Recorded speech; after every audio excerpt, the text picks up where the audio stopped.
दोस्तों, यूएनएससी के इंटरनेशनल मंच पर जिस तरह से चीन दादागिरी करता था, वे दादागिरी अब उसकी खत्म हो चुकी है। दोस्तों, आपको बता दें कि चीन छोटे छोटे देशों को तबाह करने के लिए जाना जाता है। हाल ही में आपने देखी श्रीलंका की हालत और अभी आप पाकिस्तान की हालत देख रहे हैं। दोस्तों, कितनी बदतर स्थिति हो चुकी है पाकिस्तान की और इसके पीछे चीन का इन्वेस्टमेंट है दोनों देशों को कंगाल करने में। लेकिन यह सब चीन इसलिए करता है क्योंकि चीन के पास वीटो है और वह छोटे छोटे देशों को अपने जाल में इस वीटो की वजह से ही बस आता है। दोस्तों, लेकिन अभी यूएनएससी में उसकी दादागिरी खत्म हुई है और जो चीन भारत को आंख दिखाता था, यूएनएससी में भारत परमानेंट मेंबर नहीं है, लेकिन भारत की तरफ से रूस हमेशा यूएनएससी में हामी भरता है। भारत जो कहता है वह रूस भारत के लिए करता है, क्योंकि रूस भी मानता है कि भारत उसका एक सच्चा दोस्त है। दोस्तों, आपने देखा होगा कि रूस यूक्रेन युद्ध में ही भारत ही एक ऐसा एकमात्र देश था जिसने रूस की आर्थिक स्थिति को डूबने नहीं दिया था और रूस ने इंडिया से तेल और कई बड़ी बड़ी ऐसी चीजें शेयर की थी जिससे रूस की आर्थिक स्थिति बनी रहे और भारत ने उसे पैसा भी दिया था। तो इन सब के बीच रूस ने 5 देशों को मना लिया है भारत को वीटो दिलाने में। और यूएनएससी में कैसे चीन की दादागिरी खत्म हुई, ये तमाम चीजें अब आपको डिटेल में बताते हैं। दोस्तों, इस वक्त भारत एक ऐसी स्थिति में खड़ा है जब यूएनईसी में वीटो दिलाने के लिए दुनिया के कई देश भारत का समर्थन कर रहे हैं, लेकिन हर बार भारत से चीन की वजह से वीटो से कुछ कदम दूर रह जाता है। भारत आज तक 8 बार यूएनएससी का अस्थायी सदस्य बन चुका है, लेकिन इस बार 5 शक्तिशाली देश भारत को वीटो पावर दिलाने के लिए एक साथ हो गए हैं। इन 5 महाशक्तियों ने भारत को P5 कंट्रीज में शामिल करने का खुला समर्थन किया है।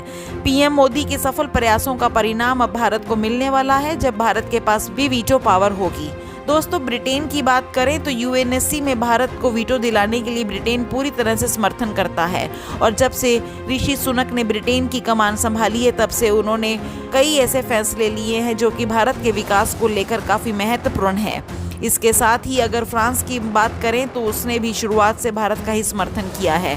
फ्रांस ने न सिर्फ भारत को वीटो दिलाने के लिए बल्कि पीओके को लेकर भी पाकिस्तान के विरोध में जाकर भारत को सही ठहराया है और फ्रांस भारत के साथ इस बात पर भी खुलेआम हामी भरता है कि यूएनएससी में रेवोल्यूशन की जरूरत है और वहां पर बदलाव होना चाहिए। ऐसे में फ्रांस चाहता है कि भारत को वीटो पावर मिले, क्योंकि फ्रांस को लगता है कि भारत आने वाले समय में ऐसा देश बन जाएगा तो चीन को भी पीछे छोड़ देगा।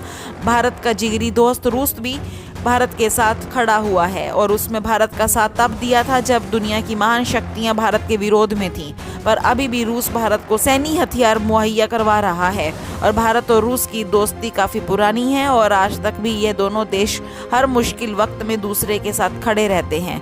हालांकि भारत सीधे तौर पर युद्ध के दौरान रूस की मदद न करता हो, लेकिन आर्थिक रूप से भारत पूरी तरह से रूस की मदद कर रहा है और रूस ने भी यूएनएससी में कई बार भारत के समर्थन में वीटो पावर का इस्तेमाल किया है।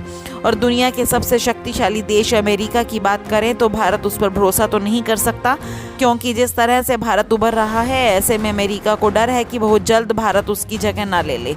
लेकिन जब भी भारत का नाम वीटो के लिए आया है तो अमेरिका ने उसका समर्थन ही किया है और इसी कड़ी में यूएई, जो कि एक मुस्लिम देश है, उसने भी यूएनएससी में भारत का सपोर्ट करके पूरी दुनिया को चौंका दिया है। ऐसे में इन सभी देशों के समर्थन में ऐसा लग रहा है कि अगली बार भारत यूएनएससी की परमानेंट मेंबरशिप को जरूर हासिल कर लेगा। तो दोस्तों, ऐसे में इस खबर के बारे में आपकी क्या राय है, हमें कमेंट करके जरूर बताएं और अब आपको बताते हैं ऐसी ही एक और बड़ी खबर। दोस्तों, जो नीति भारत अपना रहा था चीन को भारत में एंट्री ना देने की, अब कुछ उसी तरह से चीन ने भारत पर बैन लगाने शुरू कर दिए हैं। दोस्तों, लेकिन इन सब का भारत ने अब कुछ ऐसा जवाब दिया है कि चीन ने कभी सोचा भी नहीं होगा। जी हाँ, आपको बता दें कि भारत ने एंट्री तो दे दी, लेकिन चीन की कब्र खोद कर रख दी। आपको डिटेल में बताते हैं कि क्या कुछ हुआ है कि चीन ने भारत पर बैन लगाया और उसके बाद भारत ने एंट्री दी और चीन की मानो कब्र खोद गई।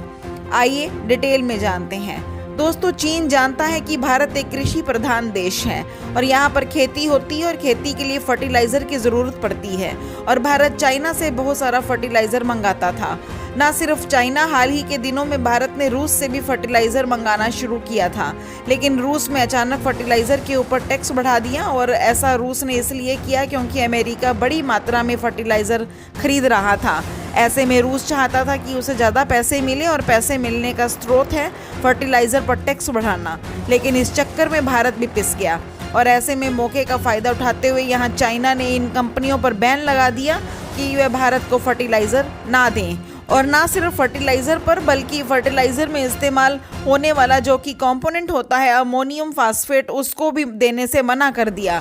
ऐसे में समस्या आ गई, लेकिन इस दौरान मोरक्को आगे आ गया और जो कि फास्फेट का ज्वाइंट है और इसकी सबसे बड़ी कंपनी ओसीपी ग्रुप ने कहा कि वे 1.7 मिलियन मेट्रिक टन पोस्टपेड और फर्टिलाइज़र को अगले 12 महीने में दे देंगे और ऐसे में कोई भी फसल बर्बाद नहीं होगी।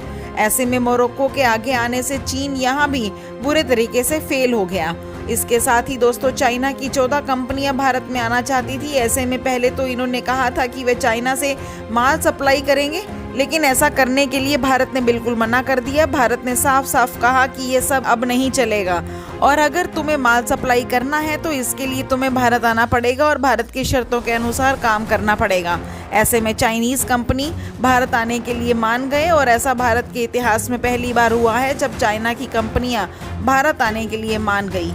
दरअसल हुआ क्या कि एप्पल ने धीरे धीरे अपना सारा कारोबार चाइना से समेटकर भारत में करना शुरू कर दिया है, लेकिन एप्पल के लिए यह करना आसान नहीं है क्योंकि एप्पल से जुड़ी बाकी कंपनियां जो एप्पल के अलग अलग पार्ट बनाती हैं वे चीन में ही हैं। अब एकदम से ये सभी कंपनियां भारत में तो खुल नहीं सकती। ऐसे में इन कंपनियों ने ऑफर किया था कि हम चीन से ही एप्पल के पार्ट्स बनाकर वहां भेज देंगे। ऐसे में भारत ने साफ साफ मना कर दिया कि यह करना तो पॉसिबल नहीं है, पर ऐसे में भारत ने कहा कि कंपनियां भारत में आकर अपना काम करें। ऐसे में यहाँ की मैन पावर को भी इस्तेमाल किया और यहीं के लोग रहेंगे और यहाँ के लोगों को भी काम मिलेगा और आपकी कंपनी भी रहेगी। पर यहाँ पर एक शर्त भारत ने रख दी कि सारा काम चलेगा और हम आपको क्लियरेंस भी दे देंगे। ऐसे में एप्पल का काम भी अच्छे से चलेगा और आपको मुनाफा भी होगा, लेकिन हमारी शर्त यह है कि आपको local Indian joint venture workers ढूंढने होंगे। इसका मतलब यह है कि ये जो 14 कंपनियां हैं वह भारत में आएंगी और भारत की कंपनियों के साथ पार्टनरशिप करके ही वे प्रोडक्ट बनाएंगी। ऐसे में भारत की लोकल कंपनियों को भी इस बारे में पूरी जानकारी हो जाएगी कि किस तरीके से एप्पल के छोटे छोटे पार्ट्स बनाए जाते हैं। इस पूरे प्रोडक्शन का हिस्सा भारतीय कंपनियां रहेंगी। ऐसे में अगर आगे जाकर चाइना ने धोखा दिया तो चाइना को ये साइड कर देंगे और ऐसे में एक तरीके से यह सब करके भारत ने चाइना की ही कब्र खोद दी है। तो दोस्तों ऐसे में इस खबर के बारे में आपकी क्या राय है हमें कमेंट करके ज़रूर बताएं और अब आपको बताते हैं ऐसी ही एक और बड़ी खबर।